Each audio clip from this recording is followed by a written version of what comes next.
दोस्तों, आपने सूर्य ग्रहण और चंद्र ग्रहण के बारे में बहुत सुना होगा, लेकिन आज हम आपको एक ऐसे सूर्य ग्रहण के बारे में बताने वाले हैं जिसे हाइब्रिड सूर्य ग्रहण कहा जाता है। क्या है इसमें खास? दोस्तों, इस साल यानी 2023 में कुल 4 ग्रहण लगने वाले हैं, जिनमें से 2 सूर्य ग्रहण होंगे और अन्य 2 चंद्र ग्रहण। अब आपके दिमाग में यही सवाल आ रहा होगा कि आखिर ये सूर्य ग्रहण कब होता है, क्योंकि इस बार जो सूर्य ग्रहण होगा वह बहुत ही खास बताया गया है। वैसे दोस्तों, सूर्य ग्रहण तब होता है जब हमारा मून पृथ्वी और सूर्य के बीच में आ जाता है, जिससे पृथ्वी की सतह पर एक छाया पड़ती है।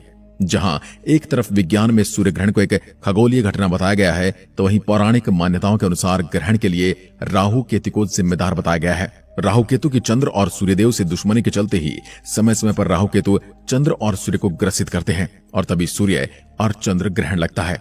अब ये सूर्य ग्रहण भी दोस्तों 3 तरह का होता है। इन तीनों सूर्य ग्रहण में वाला है आंशिक सूर्य ग्रहण। आंशिक सूर्य ग्रहण में चंद्रमा पृथ्वी के एक हिस्से को पूरी तरह से कवर कर देता है, जिसमें चंद्रमा की परछाई पूरे हिस्से को न ढकते हुए पृथ्वी के केवल एक ही हिस्से को कवर कर पाती है। दूसरा है पूर्ण सूर्य ग्रहण। पूर्ण सूर्य ग्रहण की स्थिति में पृथ्वी का एक भाग पूरी तरह से अंधेरे में डूब जाता है। ऐसा तब होता है जब चंद्रमा पृथ्वी के सबसे करीब होता है। पूर्ण सूर्य ग्रहण हर 100 साल में केवल एक बार ही होता है। तीसरा है वलयाकार सूर्य ग्रहण, यानी कि हाइब्रिड सूर्य ग्रहण। हाइब्रिड सूर्य ग्रहण की बात करें तो इसमें पूर्ण या वलयाकार सूर्य ग्रहण दिखता है, और कैसा दिखेगा और क्या दिखेगा ये देखने वाले की लोकेशन पर निर्भर करता है। वलयाकार सूर्य ग्रहण की स्थिति तब बनती है जब चंद्रमा पृथ्वी से दूर होता है। इस स्थिति में चंद्रमा सूर्य को पूरी तरह से ढक नहीं पाता है, इसलिए सूर्य रिंग ऑफ फायर जैसा प्रतीत होता है और आकार में भी छोटा दिखाई देने लगता है। साल का पहला सूर्य ग्रहण 20 अप्रैल सुबह 7:04 बजे से शुरू हुआ था और दोपहर 12:29 तक ही रहा। सूर्य ग्रहण से 12 घंटे पहले ही सूतक काल शुरू हो जाता है। ये ग्रहण प्रशांत महासागर, ऑस्ट्रेलिया, हिंद महासागर, पूर्वी एशिया और दक्षिण एशिया से देखा जा सकेगा। हालांकि भारत में ये नजर नहीं आया, इस कारण सूतक के नियम भी भारत में लागू नहीं होंगे। हाइब्रिड सूर्य ग्रहण में सूर्य ग्रहण आंशिक, पूर्ण और कुंडलाकार ग्रहण का मिश्रण होता है। वैज्ञानिकों के अनुसार ऐसा ग्रहण पूरे 100 साल में एक बार ही लगता है। इसमें ग्रहण के दौरान चंद्रमा की दूरी धरती से न तो बहुत अधिक होती है और न ही कम होती है, इसलिए इस दुर्लभ सूर्य ग्रहण में कुछ सेकंड के लिए एक वलय यानी कि रिंग जैसी आकृति बनती है, जिसे रिंग ऑफ फायर भी कहा जाता है। 20 अप्रैल को लगने वाला यह हाइब्रिड सूर्य ग्रहण इसलिए भी खास था क्योंकि ये एक ऐसा ग्रहण था जिसमें एक ही दिन 3 तरह के सूर्य ग्रहण दिखाई देंगे। सूर्य ग्रहण के 3 रूपों में इसे देखा गया है। दोस्तों, कई बार सूर्य ग्रहण को देखने पर लगता है जैसे उसके चारों ओर जलती हुई आग का एक गोला बना हुआ है। आप समझते हैं ऐसा क्यों होता है? दरअसल चंद्रमा पृथ्वी के आसपास एक अंडाकार कक्षा में चक्कर लगाता है। इस वजह से पृथ्वी से चंद्रमा की दूरी हमेशा घटती बढ़ती रहती है।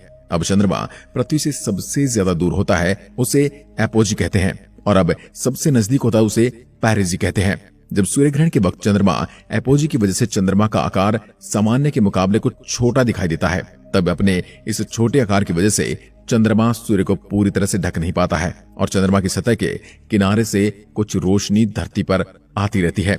धरती से देखने पर ये लाल गोले की तरह दिखाई देगी। इसे ही रिंग ऑफ फायर कहा जाता है। 300 साल पहले 1605 में जर्मन गणितज्ञ और खगोल शास्त्री जोहान्स केपलर ने देखा कि सूर्य ग्रहण के दौरान सूर्य के चारों ओर एक चमकीला सर्कल नजर आ रहा है। केपलर ने अपने रिसर्च के बाद बताया था कि ग्रहण के वक्त सूर्य से आने वाली रोशनी चंद्रमा से टकराकर लौटती है, इसी वजह से ऐसा नजर आता है। केपलर की खोज के करीब 119 साल बाद 1724 में फ्रांसीसी इतालवी खगोल शास्त्री जियाकोमो फिलिपो मराल्डी ने यह पता लगाया था कि सूर्य ग्रहण के दौरान ऐसी अंडाकार चमकीली आभा सिर्फ सूर्य को घेरती है, बल्कि चंद्रमा को नहीं। दोस्तों, चंद्र ग्रहण तब लगता है जब सूर्य और चंद्रमा के बीच में पृथ्वी आ जाती है, पर ऐसा तब होता है जब पृथ्वी सूर्य के चक्कर लगाती है और चंद्रमा पृथ्वी के चक्कर लगाता है। चंद्रमा और सूर्य के बीच में पृथ्वी के आने की वजह से उस पर सूर्य की किरणें नहीं पहुंचती हैं। वैसे दोस्तों, ऐसा केवल 1 साल में 2 बार होता है, जो बस कुछ घंटों तक ही लगता है। इसी खास बात यह है कि इसे आप नग्न आंखों से देख सकते हैं, जबकि सूर्य ग्रहण को आप बिना सेफ्टी के कोरी आंखों से नहीं देख सकते। इससे आपकी आंखों पर गहरा दुष्प्रभाव पड़ सकता है। अब अगर हाइब्रिड सूर्य ग्रहण का रशिया पर प्रभाव की बात करें तो यह सूर्य ग्रहण अग्नि तत्व की राशि मेष राशि और केतु के नक्षत्र अश्विनी नक्षत्र में लगा है, जो कि एक दुर्लभ स्थिति है। मेष राशि में 4 ग्रह पहले से ही विराजमान है, जिसमें राहु, सूर्य, बुध और चंद्र हैं। माना जाता है कि इस सूर्य ग्रहण से राजनीति के क्षेत्र में भारी उठापटक होने वाली है। ऐसा माना जाता है कि सामान्यतः सूर्य ग्रहण का प्रभाव 40 दिन पहले और 40 दिन बाद तक रहता है।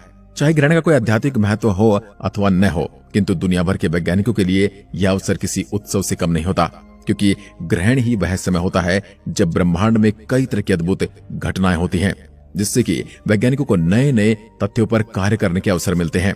1968 में लॉरकर नामक वैज्ञानिक ने सूर्य ग्रहण के अवसर पर की गई खोज के सहारे वर्णमंडल में हीलियम गैस की उपस्थिति का भी पता लगाया था। तो दोस्तों, आपने कभी सूर्य ग्रहण देखा है या चंद्र ग्रहण देखा है? तो अपना अनुभव हमारे साथ साझा कर सकते हैं। आज के लिए बस इतना ही। एक बार फिर मिलते हैं, तब तक के लिए नमस्कार। जय हिंद, जय भारत।